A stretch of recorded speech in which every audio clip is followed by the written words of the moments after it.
So, things have progressed in the past 24 hours since we last talked about this DrDisrespect craziness. More news has come out. Now, for anyone who doesn't know, Slasher is one of the people that used to work in the business very, very closely, and he was one of the people that knew about the DrDisrespect situation. He was bound, by the way, by the NDAs and such, so that's why he couldn't come out with it earlier. But he was one of the people that gave out a lot of this information regarding DrDisrespect over the past few days, and he came out with an interview directly with Rolling Stone with some huge bombshells. But he summarizes here, so we'll discuss the summary, and then we'll actually look at the actual discussion here from Rolling Stone magazine. DrDisrespect knew he was sending those explicit messages to a minor. So, there have been some questions, because of course his supporters are still trying to defend him. DrDisrespect, his supporters are pretty crazy. And they're trying to say, well, did he know? Did he not know? Because that changes things. I don't think it changes things at all, personally. But I thought it was very clear that he did know. And here's the reason why. So back when we read his actual announcement, always keep in mind that someone is going to give the best light of themselves in a situation like this. So in his own statement, he never said her age, and he never said whether he knew they were a minor or not, which means you can assume the worst case scenario for both those things. You can assume the worst case scenario for many of those things. So this is quite very much an example of such. So he did know she was a minor. He indicated that this was no problem, and then continued on. So there was no confusion about their age. So I hope his supporters still are like reading this and they kind of like figure out that he's just a twisted, terrible human being. He continues on. A look inside Twitch during its Me Too movement, as streamers faced a flood of sexual misconduct allegations in June 2020. Twitch created an incident response team, codenamed Gold Sparrow, to develop a process to investigate and take action. So everyone is wondering why that there was a 3-year gap between the messages in 2017 and then, like, DrDisrespect getting banned and so on. And the reason is because of the Me Too movement. It kind of like spurred actual action and created a way for things to be reported. Now, reading between the lines, I think what happened is the girl or the girl's parents, or both, did not actually make the report until there was a functionality in order to actually do so. Because before this, you got to remember, there wasn't these functionalities to actually report predatory and terrible behavior. It was quite difficult to do so. In fact, back then, if anyone knows Twitch back then, there was a lot more predators back then on these websites. And this was a big reason why. The Me Too movement actually did a lot of good work in order to fight back against predatory behavior on way more than just Hollywood. Okay, YouTube never offered DrDisrespect an exclusive big money contract. Oh, okay. And a Twitch employee who spoke to the executives in 2020. Okay. So he's actually just been making normal money on YouTube, as in he doesn't have like a giant money contract like Co Carnage does, for example, or like Mogul Mail. What's his name? The Mogul Mail guy. So on and so forth. Okay. So let's read the actual article. So Rolling Stone doesn't realize that if you just highlight it, you can actually read it. So it looks a little weird, but this is the way we can read it, so I do apologize. 4 years after gamer celebrity and streaming star DrDisrespect, 42. Remember, guys, he did this when he was 35 years old. He was texting his 17-year-old, at best 17-year-old, we could be younger, when he was 35 years old. Just wanted to point that out extra for anyone confused. Was banned from Twitch for undisclosed reasons. Reports emerged this week that he had allegedly used Amazon's owned platform's direct messaging feature to send a sexually explicit text to a minor. Now, internal response to those alleged conversations, a longest subject of rumor and speculation, is finally coming to light. In June of 2020, there was a Me Too reckoning within the gaming community, which is good. It needed it. I think it still needs it. Yeah, bro, doing this shit on main. Yeah, I mean, it's interesting because he's the prime example of, like, a lot of these predators. They didn't think they would ever get caught. That's the problem. And the other problem was, for a long time, they were right. I mean, look at him. Dr. DrDisrespect has been milking this entire situation since he got banned in 2020, acting like he was a victim the entire time. He was literally gaslighting all of his community and all of everyone, like all of social media in general, acting like he was a victim the entire time. Dozens in the industry leveling more than 70 allegations of misconduct, sexual misconduct, and assault against high-profile streamers, esports broadcasters, and game developers. Twitch responded to the outcry on June 21st, 2020, promising, and we read that statement. I did link that statement previously in my previous video on this entire subject. I think this subject is important, which is why we're continuing with it. Promising to take strong and immediate action on credible allegations against their creators. We take the accusations of sexual misconduct and harassment extremely seriously. We are actively looking into accounts concerning streamers affiliated with Twitch, and will work with local law enforcement where applicable. They basically made a promise to, like, relook at, like, the most egregious offenders as well, in order to continue. This is a continuation, by the way, Hammer Shark, of our previous discussions on the YouTube. I've made a couple of videos on it already, so definitely check those out for the background content on it as well. And we're basically talking about the update, what's new. Guy Beam, aka Dr. DrDisrespect, Dr. Disrespects the Age of Minors, Dr. we could go on with meme. We'll stop with the memes. We'll actually discuss it.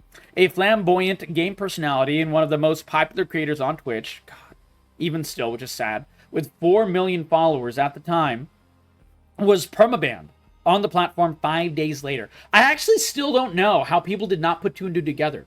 I was one of them. I did not put two and two together. I did not realize it was connected.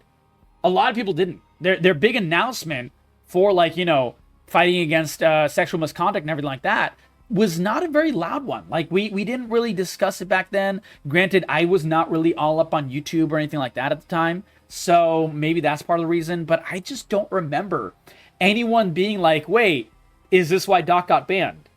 And looking back on it, I feel like it was such an oversight, considering he got banned like 5 days later, which is just like, it's right there. Renowned for playing BRs in character as a kind of alpha jock sporting a thick mustache and mullet wig. Like, dude, the guy had a porn mustache and a fake wig. How did we not know? He signed a major multi-year deal with a company that March. Commenting on his lifetime suspension, Twitch would only confirm that he violated community guidelines. Soon after, Discord also cut him loose. We actually really didn't know about this. We only knew about Discord cutting him loose in the past few days. From their partnership program reserved for the most active and popular server communities, Beam went on to sue Twitch over financial losses and reputational damages, and settled with the company in 2022. Neither party admitted to any wrongdoing, and details of this legal agreement remain unclear. Now, it's very clear, by the way, I know how settlement contracts works. I've had to deal with NDAs, I've had to deal with settlements. I've done, I mean, not obviously these kinds, but like any other kind of normal business settlement, any normal NDA in business. A lot of times settlements exactly land up in this situation where neither party admits to wrongdoing. That's why both parties are willing to write the settlement. And one party is given money, or, each party is given something that they don't want or do want, or whatever. This is how settlements always work. And NDAs lock both parties out from talking about such settlements on the regular. This is why things have been so unclear. Usually it's for a limited amount of time as well. And usually the settlement the NDA part of the settlement starts to become void if other people in this situation start leaking it. So if person A starts leaking it, person B, C, and D can start to, talk about it until it becomes public knowledge. Because as soon as it's public knowledge, the NDA doesn't really matter anymore. That's the thing. So that is kind of what's been going on over the past few days. Which is why, it was so important for Slasher and so important for Cody Connors to start the ball rolling. They were risking their financial stability and their standing in the community and stuff by starting the ball rolling. Now, maybe their NDA was already cleared. I don't think so, because I think they were just straight up risking it. I'm pretty sure they got tired of waiting and were just straight up willing to risk it. But that's just conjecture. But I'll always give you my conjecture and my thoughts on what's going on. Now, beyond that, people have been asking the question, why did Twitch give settlement money to DrDisrespect over this situation? Knowing how these things work, knowing conjecture, knowing how settlements work in general and how NDAs work in general, I think the reason that they settled literally was to protect the victim. Now, we won't know, nor should we know, the details of the legal agreement until someone leaks that. I don't think it'll be a good idea, because if they do leak it, it's a possibility that the girl's name and her personal details and stuff will also be leaked, and we do not want that, because that woman will be going through hell, and that is the last thing that this victim needs to go through. More hell over a situation that she had suffered through already. But I can tell you one thing. I bet my bottom dollar that Twitch settled in order to protect the victim. And I'm very rarely wrong. I've been wrong on nothing so far in this entire situation, by the way. Meanwhile, the cause for the ban remained a mystery, prompting years of innuendo, conspiracy theories, and questions about why neither Twitch nor gaming journalists have been able to reveal the nature of Beam's violation. Full disclosure, the primary author of this article, Rod Breslau, first learned of the reason of Beam's ban from credible sources back in June 2020, but chose not to report it on then due to the extreme sensitivity of the topic. Yes, and Slasher talks about it as well in other tweets and so on, where basically he wanted to make sure that the victim, her personal details and stuff did not get leaked and so on. That's why he gave no information whatsoever.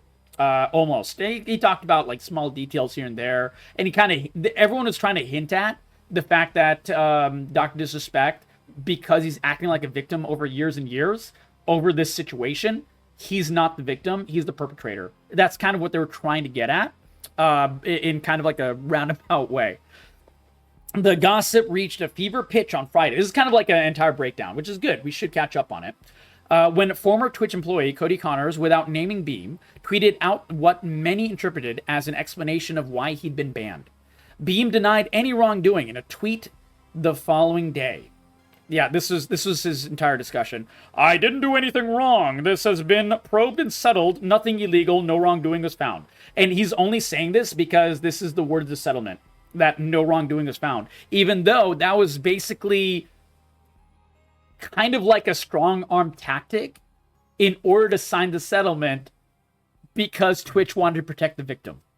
It's so ridiculous that he was using this as a defense. Oh my god, man. It's just some gaslighting crazy shit, bro. Holy crap. But after independently reviewing internal Twitch communications and interviewing a source with knowledge of the situation, Rolling Stone has learned that Beam was kicked off the platform in 2020 for allegedly sexting a minor through a since discontinued messaging feature called Whispers, even after learning she was underage. Even after learning she was underage. So the question of if he did know or didn't know, that's gone. He did know. He absolutely knew. He also allegedly inquired about her plans to attend TwitchCon. So, meaning, he kind of had intentions to meet with her as well. Beam was fired from Midnight Society, the gaming studio he, in fact, himself co-founded, which said investigated the allegation against him after learning of it the night of Connors' cryptic tweet. The company did not reply to a request for comment. Just to make it very clear, when this happened, DrDisrespect tried to act like it was a mutual decision, and the CEO of the game company, Midnight Society, was like, it's not a mutual decision. I cannot work with someone who talks to minors sexually. This is just wrong. Fuck him. Essentially, he didn't say fuck him, but like he basically the entire thing was just an absolute just rejection of the implication of what Dr. Disrespect was trying to say. Tuesday, reporting for The Verge's Ash Parish and Bloomberg's... We read the Bloomberg article. Matched the details of being cased to Connor's account.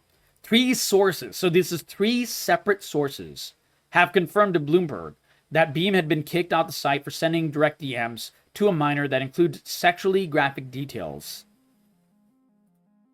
So there is evidence. We might not ever be able to see that evidence, but this is evidence.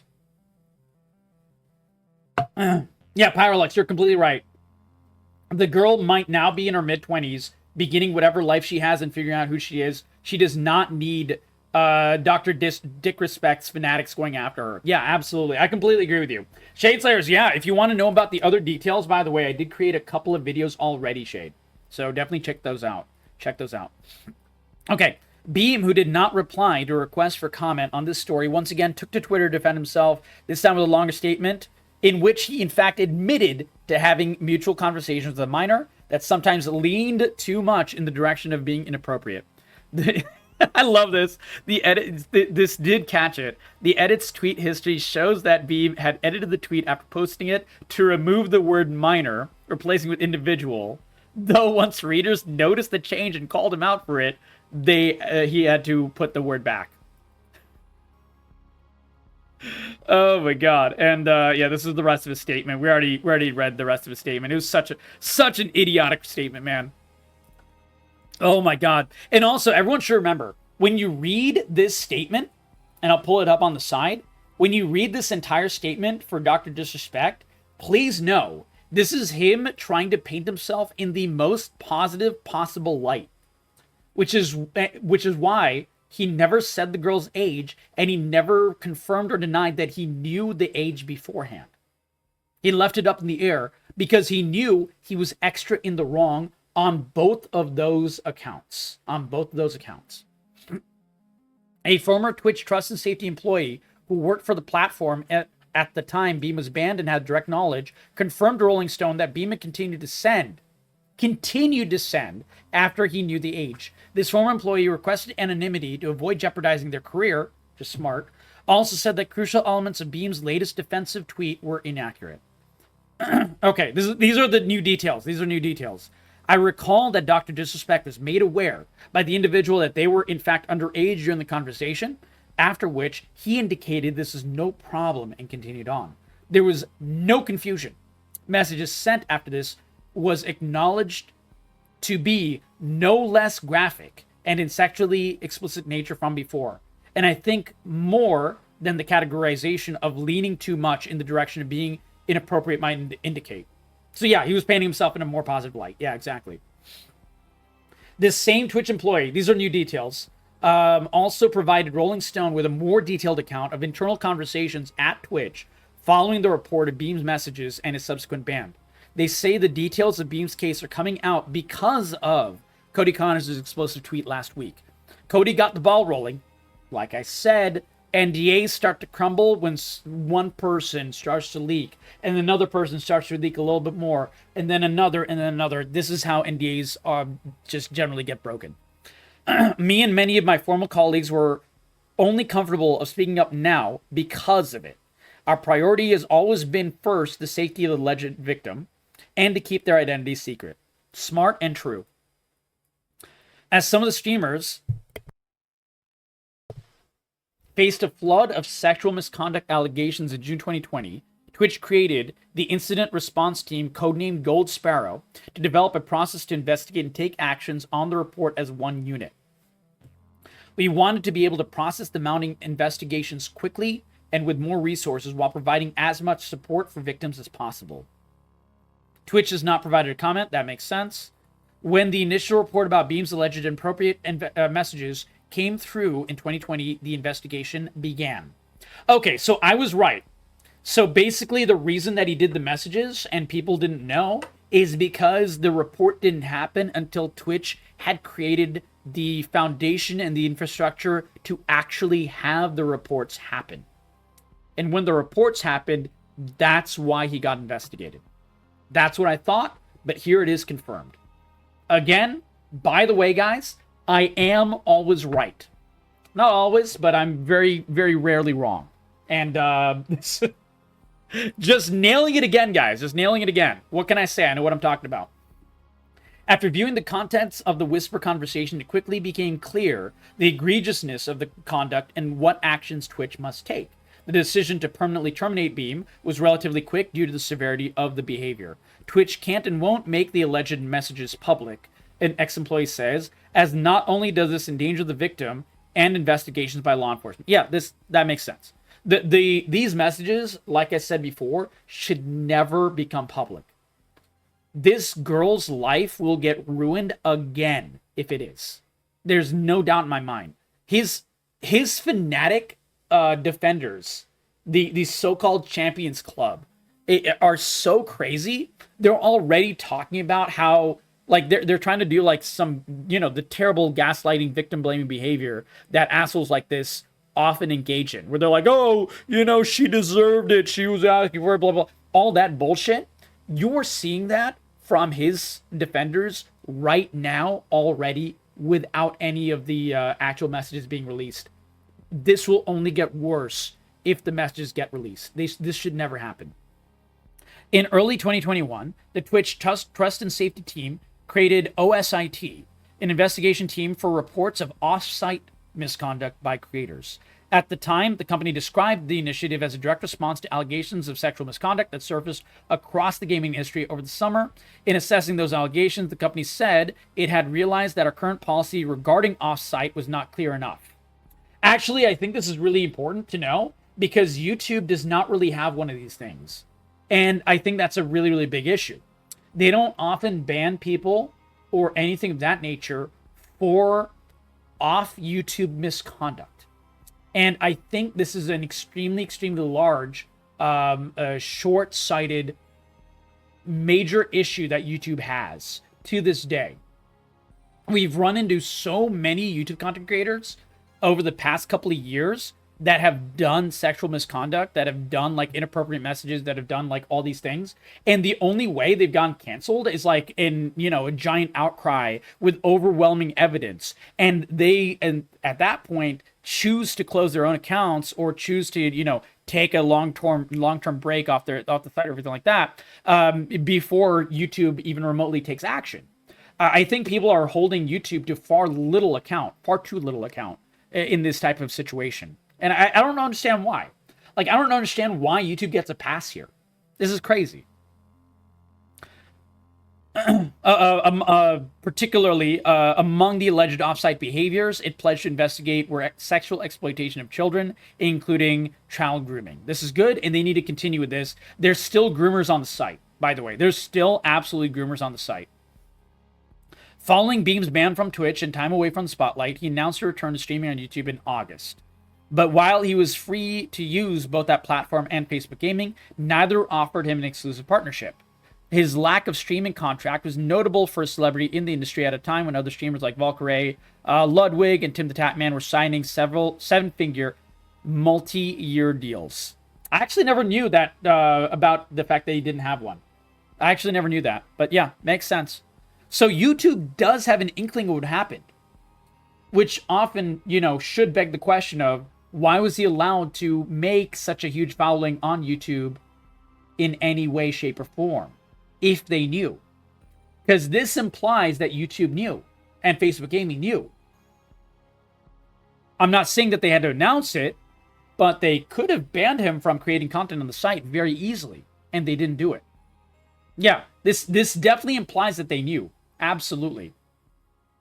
YouTube's former global head of gaming partnerships at Google, Ryan Wyatt, confirmed to Rolling Stone, here we go, that Beam was not offered a contract at YouTube due to chatter about the circumstances of his Twitch ban. He says that a Twitch employee and journalist investigating the incident told YouTube employees that it involved inappropriate messages to a minor. So YouTube officially knew. This is crazy. By the way, Ryan Wyatt no longer works at YouTube in this situation. Like, he's no longer in this position. So it's not like Ryan Wyatt could now do something. But how DrDisrespect still has a platform is crazy. Now, I will cover what's going on because he is... So, spoiler alert. As of now, DrDisrespect's Twitch channel is demonetized. So it is actually demonetized, but the channel still exists. So he is facing some punishments now, but the fact that he was able to create this without any punishments for so long, even though they knew from the beginning, is crazy. Like, YouTube is only doing this because this information has come out. They're only doing this to avoid backlash. I just want to point that out. YouTube Gaming deserves some serious flack over this. The unfortunate part of it all was there were so many rumors circulating in the industry that one minor was involved, he says, but no one produced firsthand knowledge or evidence. And because of those rumors, there was no reason to entertain doing any deal with Beam, and no evidence produced means you can't act on a terms of service violation. This is untrue. You can dude, YouTube Gaming's TOS means that YouTube Gaming can do whatever they want for whatever reason that they want. They just didn't want to. They didn't know if they could believe the allegations, even though they had several sources telling them what was going on, and they just decided not to take action because they wanted the money. That is what happened. That is what happened. DrDisrespect's huge name was enough for YouTube to turn the blind eye. And they actually probably saw it as a win that they didn't have to make a major contract with DrDisrespect in any case. Hey, have a great night. Ooh, I hope you enjoyed, my friend. Thank you for hopping on in. The whole situation got even more confusing when Twitch settled and effectively said no wrongdoing, which made everyone in the industry dismiss the rumors, but even still, there was never a reason to do the deal with him after that ban. This is crazy, man. This is crazy. And the thing is, again, Twitch was forced to sign that deal in order to protect the victim. Like, oh my god, man. This is so crazy, man. This is so twisted. Spokesman for CAA, which is Beam's talent agency since signing in 2019, tells Rolling Stone he's no longer their client, and hasn't been for some time. Several high-profile streamers, including Kai Cenat, Code Miko, and Valkyrie, have also condemned Beam in the recent days. The San Francisco 49ers, for whom he had sometimes played a promotional role, announced that he was cutting ties. So this is him losing all of his promotions and everything like that. And also, insert joke here, for Beam just being an idiot and reading San Francisco 49ers as 40 minors, which is why he wanted to work with them in the first place. While the video game franchise, the NBA 2K, said it would remove his character from the series. Even today, I'm humbled by that experience, says former Twitch employee who was at the company when it mobilized to address the reports of misconduct by Beam and others in summer of 2020. The bravery of the victims speaking out and the commitment by my colleagues to do the right by them. I hope that we're all on a better path now for it. There we go. This was a banger article. It actually did have a lot of new details. It did have a summary at the beginning, but it had good details afterwards as well. Absolutely, absolutely. And here we go. Yeah. YouTube has now officially cut DrDisrespect's monetization. So now he is no longer getting money on his giant YouTube channel, which is really large. This is good, but this is kind of really, really, really late. I just wanted to point that out. So here's the statement. We have suspended monetization on DrDisrespect's channel for violating our creator responsibility policy. A spokesman for YouTube wrote in an email to Kotaku.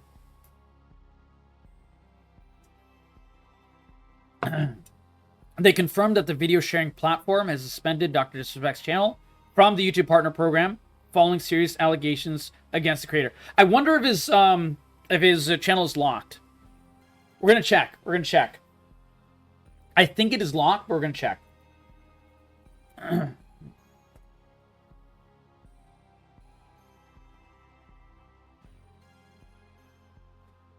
It is still locked. It is still it's still active. It is not locked in any way. He's lost his monetization, so he's no longer at least getting money for it. but he's gotten money for 4 years. And also, he is still at 4.6 million subscribers. Oh my God. Oh my God. No, I know it's not the membership stuff. I know the difference, Fallen Angel. I'm just saying that his channel is not locked. YouTube channels can get suspended and locked. It has not happened yet. That's all I'm saying. That's all I'm saying. And the action applies to any existing channels owned by Beam and any new ones he might create in the future. The decision came nearly a week after former employee Cody Connors started the claims. And we read the Rolling Stone stuff already. Absolutely. Okay, so we have the actual discussion. Okay, here we go. The channel's membership feature on DrDisrespect has been paused, so your membership has been paused. So this is someone who is a member, as in a monetized member of DrDisrespect's YouTube channel. And so this is the code that this is the message that they got. We'll let you know when it starts up again, you can resume your recurring payments. If you like, you can cancel this membership from purchase page or request a refund of your last month's payment at any time. Okay. This is previous information. Just checking if there's anything new. Our creator responsibility guidelines are clear that if a creator's off-platform behavior harms our users, employees, or ecosystem, we may take action to protect our community, including by suspending monetization. While these behaviors are rare, they can cause widespread harm to the YouTube community and potentially damage the trust amongst creators, users, and advisors. He's still been able to make money for 4 years on the YouTube platform. That's the thing. Dude, YouTube deserves to be fucking reamed over this, man. This drives me bananas, man. And YouTube is going to get a complete pass about this. Despite suggesting he would leave the internet to go on an indefinite break, Beam claimed in his statement he'd be back in the future with a heavy weight off his shoulders. Yeah, he's trying to act like a tough guy, which is so stupid and just ridiculous. So yeah, oh, also Turtle Beach, which is like the they do headphones and mics and stuff like that.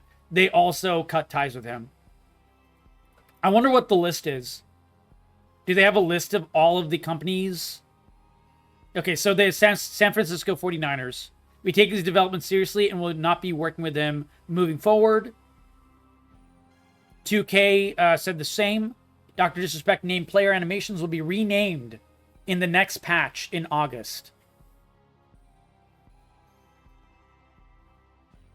Champions Club website has been scrubbed of content.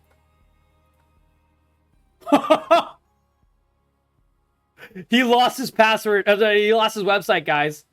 His website is completely gone. Good. Fuck him. He deserves it.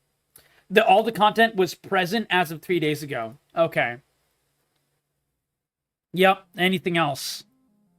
I think those are the major things that he had, which were pretty big. So yeah, all of those are gone. All of those are gone. And good. It couldn't happen to a worse fucking person. In order to add even more, there is a sex worker, transsexual sex worker, who did make a statement during that time in 2017 when he was cheating on his wife with not only me, a trans sex worker, but also another woman, and texting a minor. So he was at least cheating on his wife with 3 people. The worst, of course, being a minor, in my opinion. He was exploiting me, and this is someone named Lena Love who says this, by making me give him cam shows with the promise of partnership. After the cam shows, he went ahead and blocked me. And this video gives some evidence for it. That's the block. Let's see if there's anything else. This is the message history. Okay, so, yeah. Jesus. So, like, while this is, you know, disgusting behavior, I think, like, this is with a consensual adult. So this is not even in the realm of, you know, the entire issue with the minor. Like, this is something that would, like, you know, just reflect poorly on someone's character. But, like, dude, the thing with the minor is, like, infinitely worse than this. Absolutely. I do like this comment. T-Split, who I do talk to on Twitter often, sometimes she regularly cooks. Nick Merckx is about to be more upset over this than Doc being an actual predator. Yeah, I think that's actually true. I think this is actually true. In fact, in the comments, people were more upset about this than him texting a minor. And then I wanted to point out, I wanted to cap this off, by the way, guys. One of DrDisrespect's staunchest defenders, the YouTube content creator, The Quartering. So this is his site. Just wanted to point out what his site was, because this guy is a particular level of shit show. He is a generally terrible human being, extremely homophobic, extremely transphobic in general, and he's just like a fucking bad guy in general. But this guy, as of even after the statement, still is defending DrDisrespect. The Quartering is a joke? Yeah, it's a bad joke. Correct. And he's literally... Here's the Quartering statement. Someone who is 17 and, you know, basically barely under 18 is considered a minor. They're dating an 18-year and one-day person. That person is considered is that person a pedo? The Quartering is... I mean, you can read this statement and understand why The Quartering is a fucking joke. I just wanted to point out that this is one of the staunchest defenders of DrDisrespect. When DrDisrespect made his giant statement, let's see if I can pull up the statement again. Because the Quartering was in that, and his response to the entire thing that DrDisrespect, basically where he admits to texting a minor, the Quartering's response was firm handshakes all around. I'm going to see if I can find it. The Quartering has been doing this all the time, by the way. Like, literally all the time.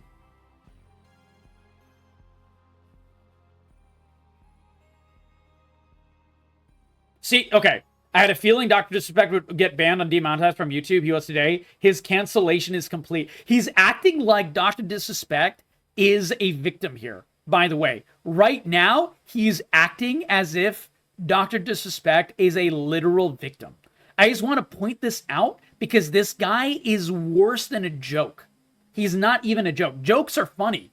This guy is not a joke. This guy is an absolute buffoon, a horrific human being, and a literal bona fide pedophile himself. I'll just call it what it is. There's a reason that he's defending this. Anyone who defends situations like this, very similarly, usually take part in that behavior themselves. I just want to point that out.